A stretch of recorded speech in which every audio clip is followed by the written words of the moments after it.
ازيكم يا حبايبي؟ عاملين ايه؟ وحشتونا قوي قوي قوي. النهارده معاكم في الحاجه بطعه في المطبخ اتنين. هنعمل معاكم الفول النابت.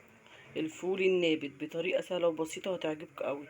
طبعا ناس كتير عارفين كلنا الفول النابت، احنا بقى هنعمله بالبصل والشوربه والعيش. يلا بينا ونقول بسم الله الرحمن الرحيم، وما ننساش لايك وشير ونفعل الجرس في الحاجه بطعه. معانا نص كيلو من الفول كان منقوع. معانا ميه سخنه بتغلي زي ما انتم شايفين بالشكل كده. هنحط فيها بقى الفول بتاعنا والثلاث بصلات القلورم دول الزغنطاطين دول الحلوين اهو. وهنحط الفول، حطيناه بالشكل ده كده، هنسيبه يغلي غلوه. وبعد كده بقى ايه، هنتبل التوابل بتاعتنا السحريه بتاعه الحاجه بتاعه. بصوا حبايبي بالشكل ده كده، اول ما نلاقي الريم الابيض ده على الفول هنلمه كده اهو ونرميه. احنا لسه ما تبلناش. بالشكل ده لميناه بالشكل ده كده اهو. بصوا مش شايفين حاجه اهو، ولا بسيطه جدا. بنلمها برضه. الفول بتاعنا بالشكل ده. هنحط بقى معلقه من الثوم، ومعانا لسه نص معلقه صغيره تقليه، معلقه صغيره من الكمون، والملح حسب الرغبه.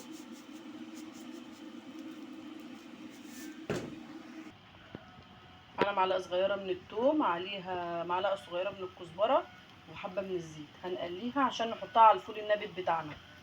التقليه بتاعتنا اهي معانا، نتشها بقى في الفول بتاعنا. مش عايزه اقول لكم بقى على ريحتها وطعمها.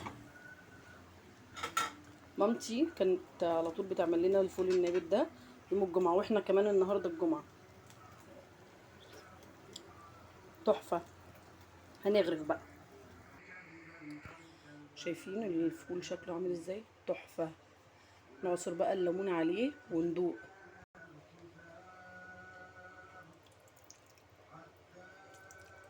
اللي مش حابب بليمون مفيش مشكله، بس انا عايزه اقول لكم الطعم ده تحفه.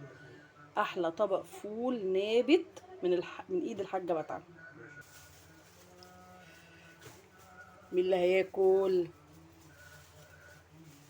الشوربه بتاعته تحفه. لايك وشير، وما ننساش نفعل الجرس في الحاجه بتاعنا.